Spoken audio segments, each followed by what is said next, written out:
ঘরে বসেই কিছু কাজের মাধ্যমে আমরা কিন্তু হাজার হাজার টাকা আয় করতে পারি প্রতি মাসেই। শুধুমাত্র একটু বুদ্ধি আর একটু পরিশ্রমের দরকার। কিভাবে টাকা আয় করা যায়?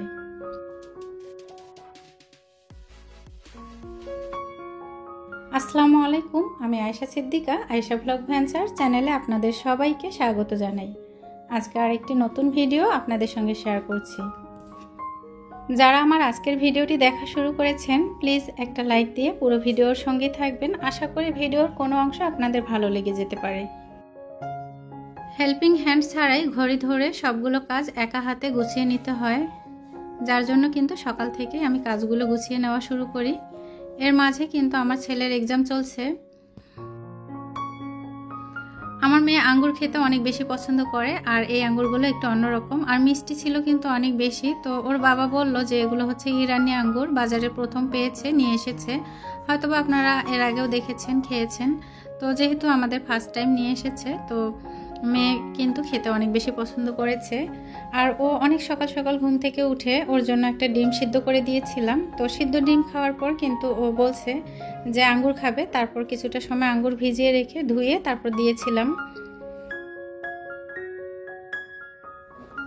আর এদিকে আপনাদের ভাই কিন্তু চলে যাবে, যার জন্য কিন্তু খুব তাড়াতাড়ি করে আমি একটু খিচুড়ি রান্না করেছি, ডিম ভাজি করেছি।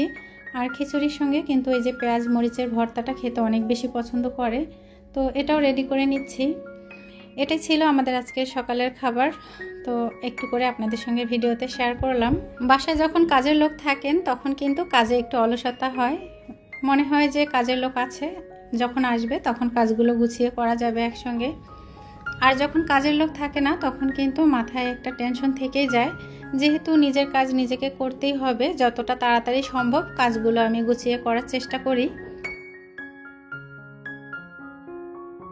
ঢাকা শহরে আমরা যারা ভাড়া বাসায় থাকি, প্রতি মাসে কিন্তু বাসা ভাড়া, বিদ্যুৎ বিল, গ্যাস বিল, তাছাড়া নেটের বিল সব কিছুই কিন্তু আমাদের অবশ্যই দিতেই হবে, বাধ্যতামূলক।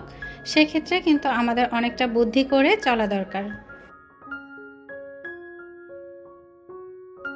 এক্ষেত্রে আমরা যারা গৃহিণী আছি, আমাদের কিন্তু অনেকটা ধৈর্য, বুদ্ধি এবং পরিশ্রমের মাধ্যমে সংসারকে সুন্দর করা সম্ভব। সকালে ঘুম থেকে উঠে কিন্তু নিজেদের অনেক কাজ থাকে, যেগুলো আসলে ভিডিও করে করা সম্ভব হয়ে ওঠে না। সকাল সকাল ঘুম থেকে উঠে ঘর গুছিয়ে নেওয়া, নিজেকে ফ্রেশ করা, বাচ্চাদের ফ্রেশ করিয়ে নেওয়া, তাছাড়া কিন্তু কিচেনে অনেক কাজ পড়ে থাকে। বুদ্ধি করে রাতে আমি কিচেনের কিছু কাজ গুছিয়ে রাখি, তাহলে সকালে কিন্তু আমার একটু কাজটা কমে যায়। কফি জার ছিল, সেটা কিন্তু শেষ হয়েছে।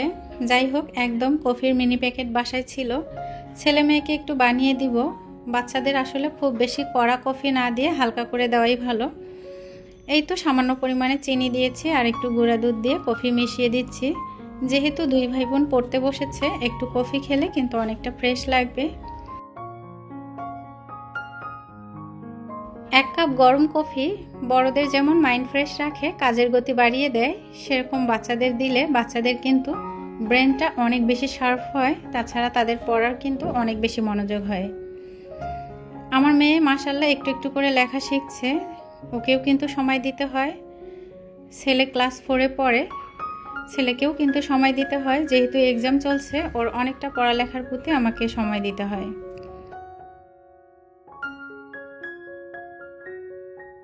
সকালের খাবারের আয়োজন, বাচ্চাদের পড়ালেখা, ঘর পরিষ্কার করে নেওয়া, সব কিছু কাজ গুছিয়ে নেওয়ার পরেই কিন্তু আবারও বাজার চলে এসেছে। বাজার থেকে যা যা নিয়ে এসেছে সবগুলো কিন্তু গুছিয়ে নিয়েছি। আর এখন আমি দুপুরের জন্য রান্না করব। তো এখানে গরুর মাংস নিয়ে এসেছে, এটা আমি 2 প্যাকেট করব। 2 প্যাকেট বলতে 1 প্যাকেট করে আমি ফ্রিজে রেখে দিব, আর বাকিটা রান্না করব। তো আমি কিভাবে রান্না করি আর কিভাবে সবগুলো কাজ গুছিয়ে নিই আপনাদের সঙ্গে ভিডিওতে শেয়ার করছি। আমরা মেয়েরা চাইলে একটু পরিশ্রম, একটু ধৈর্য আর বুদ্ধি দিয়ে ঘরে বসে টাকা ইনকাম করতে পারি। কিভাবে ঘরে বসে টাকা আয় করা যায় তার কিছু ইউনিক আইডিয়া আমি আপনাদের সঙ্গে ভিডিওতে শেয়ার করব। মহান আল্লাহ প্রত্যেকটা মানুষকে সৃষ্টি করেছেন, এক একজনের মধ্যে কিন্তু এক এক রকমের গুণ দিয়েছেন। কেউ হয়তোবা রান্না করতে ভালো পারেন, কেউ হয়তোবা সেলাইয়ের কাজ ভালো পারেন, যারা পড়ালেখায় অনেক বেশি দক্ষ মেধাবী তারাও কিন্তু টাকা আয় করতে পারেন ঘরে বসেই। হয়তোবা বিভিন্ন সমস্যার কারণে আপনারা চাকরি করতে পারছেন না, ঘরের বাইরে যেতে পারছেন না, ঘরে বসে কিভাবে টাকা আয় করবেন আপনাদের মেধা দিয়ে, বুদ্ধি দিয়ে। আপনারা যে বাসায় থাকেন কিংবা যে ফ্ল্যাটে থাকেন তার আশেপাশে যদি ছোট ছেলে মেয়ে থাকে, দেখা যাচ্ছে ক্লাস 3, 4, 5 কিংবা 6, 7 পর্যন্ত যদি আপনাদের পড়ার মতো দক্ষতা থাকে, বুদ্ধি থাকে, তাহলে কিন্তু আপনারা টিউশনি করাতে পারেন। একদিনও চা না খেলে চলে না, এই মেয়েটা কিন্তু হচ্ছে আমি। তো সকালে যেহেতু খিচুড়ি খেয়েছি, এখন কিন্তু আবার চা খেতে মন চাচ্ছে। সব কিছু কাজের মাঝেও কিন্তু একটু চা বানিয়ে নিয়েছি। আর আপনাদের ভাই কিন্তু বাসা থেকে যখন চলে যাবেন তখন কিন্তু একটু চা না দিলে হয় না। যেহেতু আজকে সকালে খিচুড়ি খেয়েছি তো চা বানিয়ে নিতে পারিনি, সবগুলো কাজ এর মাঝে একটু করে গুছিয়ে নিয়েছি। আর এখন আদা তেজপাতা দিয়ে একটু লাল চা বানিয়ে নিয়েছি, আপনাদের ভাই আর আমি খেয়েছি। তারপর কিন্তু আবারও কিচেনে চলে এসেছি। দুপুরের জন্য রান্না করব গরুর মাংস দিয়ে লাউয়ের তরকারি। তো সবগুলো মশলা কিন্তু রেডি করে রেখেছি। হাতের কাছে যখন সব কিছু থাকে তখন কিন্তু রান্নার কাজটা অনেক বেশি সহজ হয়ে যায়।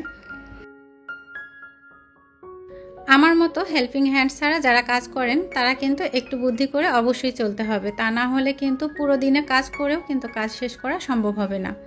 বিশেষ করে কিচেনের কাজগুলো যদি একটু রাতে গুছিয়ে রাখা যায় সেক্ষেত্রে কিন্তু সকালবেলাটা অনেক বেশি আরামদায়ক হয়ে যায়। বিশেষ করে কিচেনে এসে আমরা যখন নাস্তা রেডি করি, সকালে ঘুম থেকে উঠে এসে যখন কিচেনে চুলাটা নোংরা থাকবে এবং অনেক প্লেট বাসন পড়ে থাকবে তখন কিন্তু সব কিছু এলোমেলো লাগবে আর কাজগুলো করতেও কিন্তু মন বসবে না। এজন্য পারলে রাতেই যদি আমরা কিচেনের চুলাটা পরিষ্কার করে রাখি এবং প্লেট বাটিগুলো কিছু পরিষ্কার করে রাখি, সকালের কাজ কিন্তু আমাদের অনেকটা সহজ হয়ে যায়। এখন প্রিয় আপুদের এবং প্রিয় গৃহিণী আপুদের উদ্দেশ্যে কিছু কথা বলি যারা আমার মতো আছেন, ঘরে কাজ করছেন, বাইরে যাওয়ার কোনো সুযোগ নেই, ছোট ছেলে মেয়ে আছে, তারা কিভাবে ঘরে থেকে টাকা আয় করবেন। যে সকল প্রিয় আপুরা অনেক সুন্দর সুন্দর সেলাইয়ের কাজ করতে পারেন তারা চাইলে বিনা টাকা ইনভেস্ট করেও কিন্তু সুন্দর সুন্দর সেলাইয়ের কাজের মাধ্যমে টাকা আয় করতে পারেন।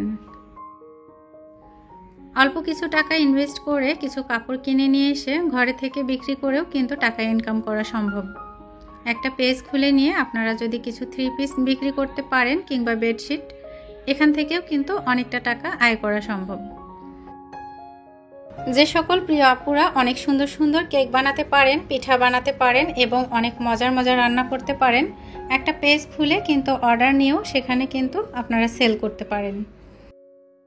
গরুর মাংস রান্না করলে আমি বুদ্ধি করে এই কাজটা করে রাখি সবসময়। যখন মাংসটা একদম হাফ সিদ্ধ হয়ে আসে এবং ভালো করে কষানো হয়ে যায় তখন কিন্তু এখান থেকে আমি কিছুটা মাংস তুলে রাখি পরবর্তী সময়ের জন্য।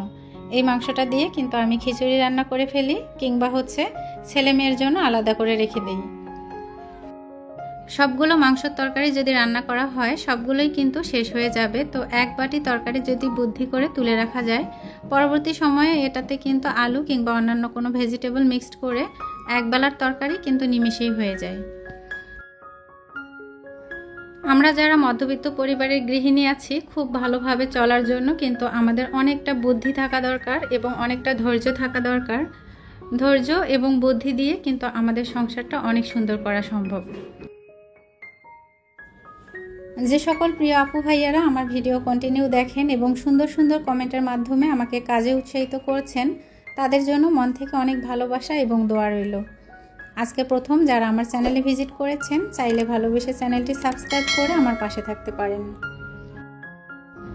কথার মাঝে কিংবা ভিডিওর মাঝে যদি কোনো ভুল ত্রুটি থাকে তাহলে প্লিজ ক্ষমার দৃষ্টিতে দেখবেন।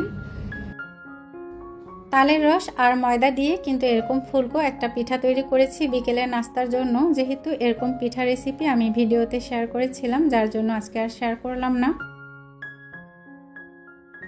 ধৈর্য সহকারে যারা এতক্ষণ ধরে আমার ভিডিওটি দেখেছেন তাদেরকে অসংখ্য ধন্যবাদ জানাচ্ছি। আজ এ পর্যন্তই, সবাই ভালো থাকবেন। আসসালামু আলাইকুম, আল্লাহ হাফেজ।